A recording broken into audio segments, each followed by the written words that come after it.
What's going on, Salvage Church? Good Thursday evening to you. It is Thursday, March 25th, and we are getting together for Bible study.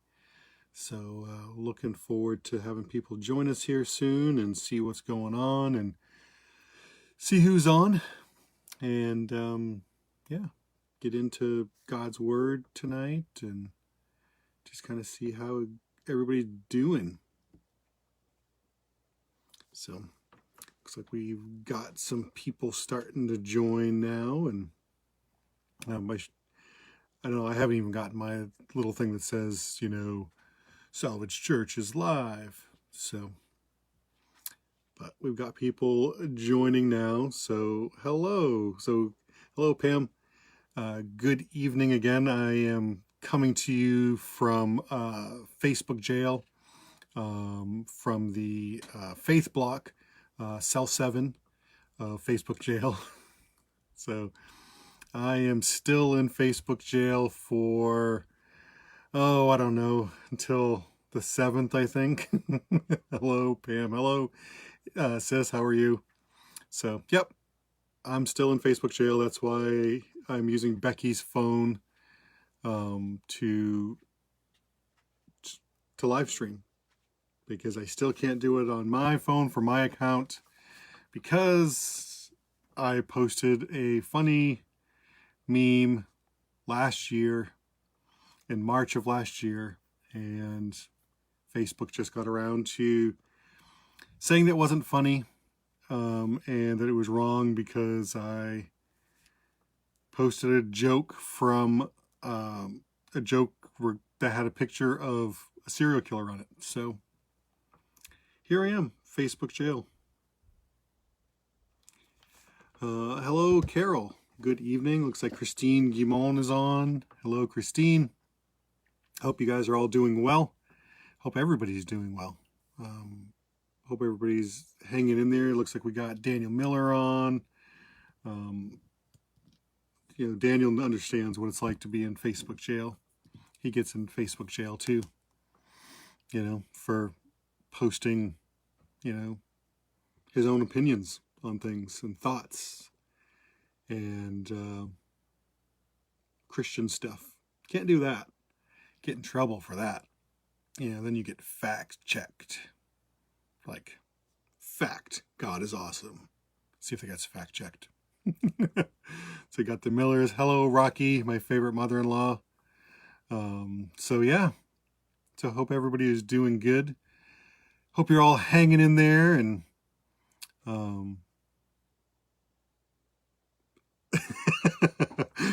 oh, Tracy said that now Becky's going to be in Facebook jail because you talked about the post. Yeah, we'll see what happens. I don't know if I said that. I mean, I don't know if it's just talking about it or if you have to actually post it again. I don't know. It's so hard to figure out what is allowed and not allowed on Facebook and social media now. It's kind of crazy. Not kind of crazy. It is crazy. It's foolish, really.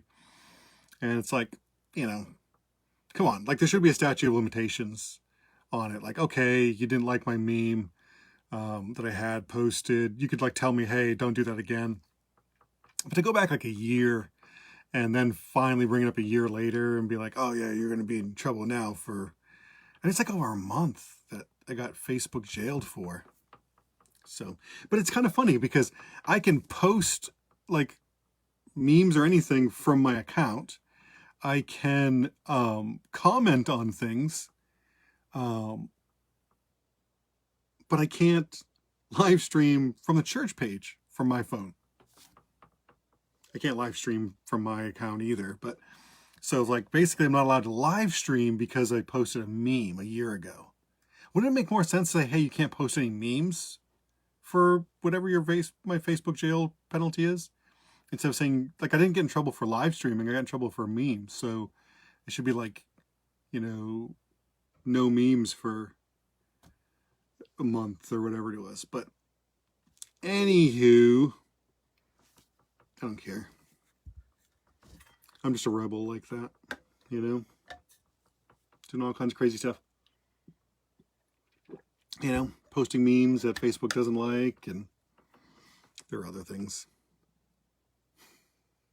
Just, oh, life. The world we live in today. America, what happened to you? You used to be so much fun. You used to be the home of the free. The land of the brave. Now, freedom is frowned upon. Talking to you, Mark Zuckerberg. I'm just pushing my luck tonight. I'm probably gonna get banned in the middle of the broadcast. So if the live feed goes like blank, and you get like the little Facebook symbol or something, just know that it's because I'm feeling kind of bratty tonight. I've been pushing the envelope, and Facebook is gonna like ban me in the middle of it. So, hello, Rachel. Hope you are doing well up there in Bangor, Maine. Yes, I was up in Bangor a couple weeks ago. Actually, was it last Friday or the Friday before? Whatever day was like super, super nice out. Had to go for work. I had to go up to Bangor to get something from a place up there. And actually 2 places. I had to pick up 2 things from 2 different places in Bangor, and it was right around lunchtime, so I went to Chick-fil-A. I was like, yes, this is always good, so I might as well just, if I'm in Bangor, I might as well go to Chick-fil-A. So I went to Chick-fil-A. It was awesome. Loved it. Whoa, hold on here, sister of mine. Angie Ferland Davis, my older sister, said that I've always been bratty. I would say that is not necessarily true. Well, that's not true. I would say there's not a lot of evidence that could be used against me, because luckily I grew up before social media, before cell phones and cameras everywhere. So a lot of the things that I allegedly did, there's no evidence, no proof. So therefore, case dismissed.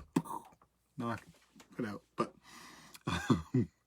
hope everybody is doing good intermittently. Yeah, that's probably a better, Pam, I think it's probably a better word. I'm intermittently bratty, allegedly. But anyway, hope everybody's doing good. We're getting into the like great time of year because spring is coming, which I love. But Holy Week starts on Sunday, right, with Palm Sunday, and then so here's kind of I don't know that there are witnesses. I mean, I guess, Daniel, if you're talking about like the witnesses could come forward if I'm ever, up for some sort of, like legal position. They could come forward and remember something. Or as Roger Clemens once said, I think they misremembered. I don't know that there's always witnesses. Not to all of the things I did. But anywho, I mean, there are witnesses, but they wouldn't rat on me. Good evening, David. We've got David Anderson on as well. Whoa, Kathy, don't you be starting, because, I mean, I could just throw it out there that between you and me and Rocky, my mother-in-law, 2 of us have been kicked out of church. And of the 3, 2 have been kicked out of church, and one of them wasn't me. So I'm not going to say who was kicked out of church. I'm just going to say that of the 3 of us, I was never kicked out of church for being bad. So, for being bratty. Like, you guys were being bratty in it. So I've never been kicked out of church service for being bratty. I mean, granted, the person who kicked you out didn't really have a sense of humor. But, still. What? Aunt Dawn, okay. So, Aunt Dawn, you're saying that you're a witness. Now, I don't know that you necessarily remember me hitting you with the, allegedly hitting you with the metal lunchbox. I think you were knocked out. So that could be a concussion, and you could be misremembering things. Carol says, since I've known him, I agree, Angie. Wow, this is this is harsh. Like, you guys are just piling on now, you know? Like, first Facebook kicks me when I'm down, and now you guys are like, you know, just piling on. What's going on here? Man, uh, I don't know for sure who was kicked out of church, vicious rumor. All I have to do is ask my coworker at the Y, because I do believe that my boss at the Y, that she admitted to being kicked out of church. Now, did I bring up the subject? Yes. Did I confess that I was kicked out of church? No. That was left to my boss. She confessed, and I'll just have to confer with my coworker. And my aunt Dawn said, and I'm old, that could make remembering tough. What is it? No, is the memory the first thing to go? See, I don't even remember. That's how old I am. Oh my goodness. Anywho, life is good. Spring's here, but so back to Holy Week. Palm Sunday is the start of Holy Week. That is this Sunday, the 28th. We have a whole bunch of things going on, so I want to get to announcements first, right? So Palm Sunday service this Sunday, 10 a.m., Salvage Church.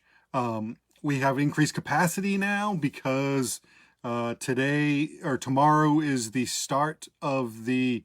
See, my mom said I'm a great boy. But tomorrow is the start of the new protocol, which increases our capacity in the building to 50%, which means we can have more people in service. We can't go to full capacity. That's not going to be until June. But we go to 50% capacity, which means that we can have more than 50 people. We're going to be able to have 100 people in church. I don't think we're going to get 100 people, but just know that if you've been staying away because you didn't want to, you know, because you're worried about taking up one of those 50 spots for new folks, you can certainly come to church.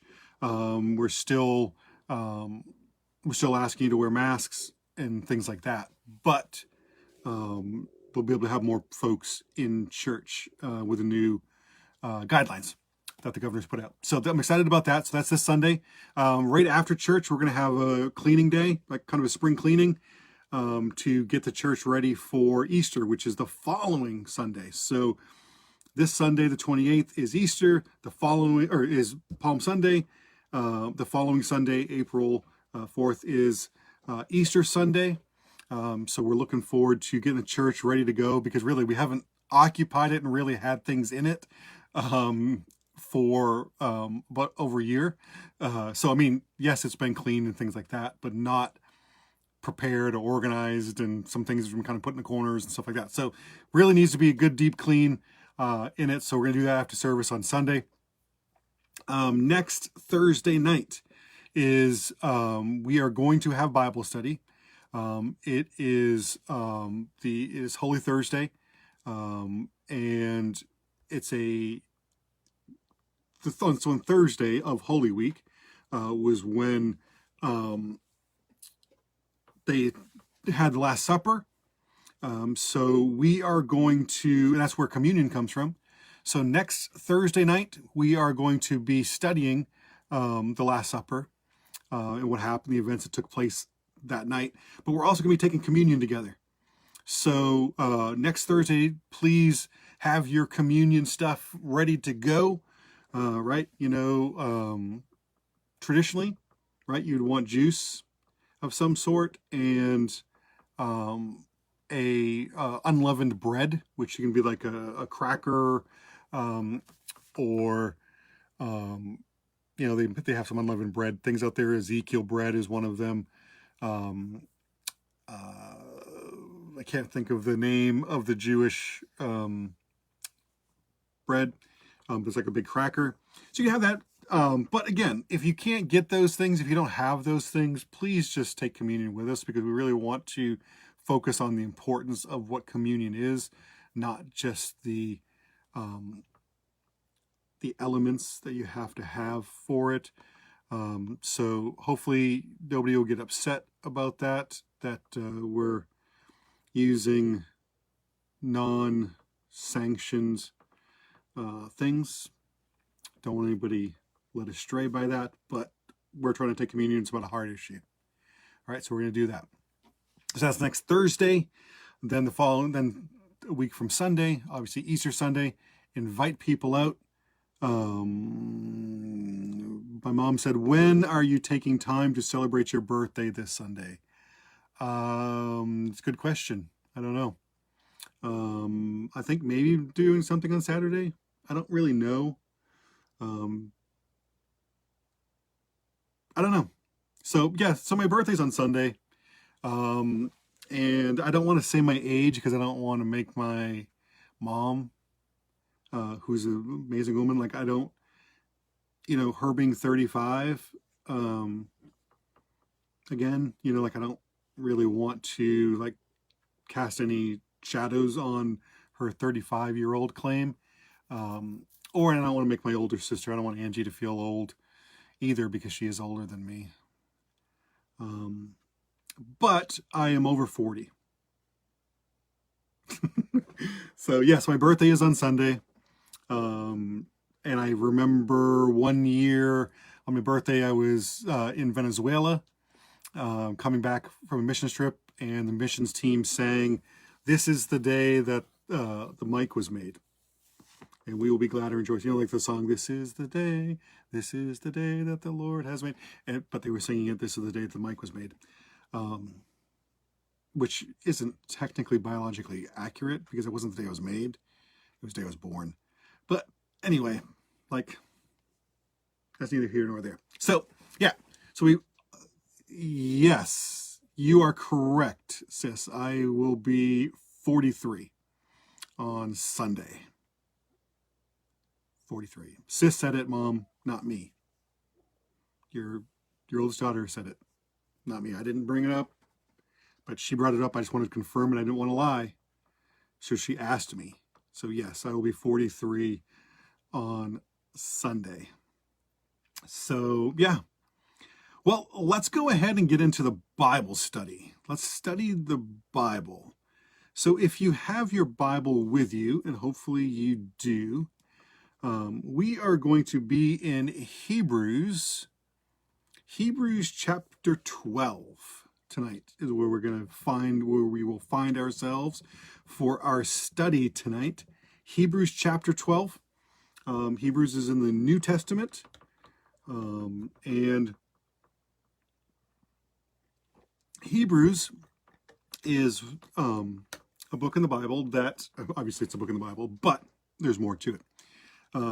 The author of Hebrews isn't really known necessarily. Now, most scholars believe that Hebrews was written by Paul, right? As a lot of the New Testament, just because of the way it was written and stuff. But there's no, we don't know for certain who wrote the book of Hebrews. So it's kind of an unknown author. Like I said, most scholars believe it was Paul, but we don't know for certain. But I don't want to talk about that. I don't want to talk about who wrote it. I want to talk about one of my favorite TV shows, right? How many of you, by a show of hands, I can't see your hands. You can raise your hand on your little handprint thing. How many of you have ever seen, and hopefully you have, the show American Ninja Warrior? I love American Ninja Warrior. It is literally one of my favorite shows. For real, one of my favorite shows. The newest season was just shot in 2020. Completely different. Normally, like they do it in the different cities. And there's like a bunch of fans and stuff watching. But this year, or this past season, they had to do it. They did it in like one stadium, and only the athlete, like the Ninja Warrior, and their like the two people that they brought with them were allowed in that area at a time. It was all the announcers. So so very different, but it's like super crazy. It's like basically like the most extreme, like extreme and difficult obstacle course like ever. I love, yeah, Zach loves it too. A bunch of people saying the same. It's such a great show. I love it because there's some really interesting stories in it, like with the people and the things that they've gone through, and like seeing the progressions, from each year. Yeah, so there's some really just some great stories and stuff in there. But normally, like I haven't finished the latest season yet. But normally, they would compete in their cities, right? And then the top group of people from that city would go to the city finals, right? Where they would compete, and only a certain number of them would then go to Las Vegas to the national finals, right? So they have these different cities, and they would break it down, and then they get to the national finals. And then in Las Vegas at the national finals, there were the different stages within the finals course, and the last stage is called Mount Midoriyama, and it's the last obstacle. In other words, but in the national finals, you have to complete each of the stages in a certain time or faster in order to be able to go on to the next stage. So like in the city finals and stuff, you just have as long as you need to try and complete the course, as long as you don't fall off the obstacle or fail in an obstacle, right? Or do something to get disqualified on it. But in the national ones, with Mount Midoriyama, you have to complete the stage in a certain amount of time or faster to move on to the next one. Now, only two Americans have ever completed a Mount Midoriyama, and it's kind of interesting. They both did it in the same season. They did it back to back, and so they're technically the only two American ninja warriors. Though they call all the contestants American, they call them ninjas. But anyway, so it's so difficult. In I don't know how many seasons, like 10 or it's been going on for decades anyway. This whole Ninja Warrior thing, but very few people have ever completed it because it's so extremely difficult. Now it's interesting because the same course is run by all ages and by men and women run the course, the same course to do it. Now they have like it'll be like the top 12 finishers and like the top 3 or 5 or whatever women. So they do that a little bit differently. But honestly, there is not a like I was watching one, I can't remember which week it was, like week 3 or something from this past season, and a bunch of people have tried, and the first person to complete the course was a woman. And so it's kind of inspiring. I don't know. I just love the show because they work so hard at this, and they really only get that one chance. Like they can work all year on different obstacles and stuff like that, and practicing. And one slip, one balances off, one cramp, and their season's over. They don't get to do it again. They don't get to get a second chance. So it's just kind of an interesting thing. Now, there's all kinds of different people. Like people come from all different kinds of backgrounds that do this. Like one of the best ninjas, American ninjas anyway, is a worship pastor, right? Daniel, I can't think of Daniel. He has like long, super cool Kenny G hair. But he's one of the best. But they come from all different walks of life. They come from different backgrounds. Like there's been like professional football players who've done it. There's, Olympians. There are celebrities. There are most people who are doing it are into like parkour and free running, which is like you'll see people like they run through cities, but they run and they like bounce off walls and they do flips through things. And that's where most people get their start in it. And then there's also like ninja gyms, right? Ninja warrior gyms all around the country.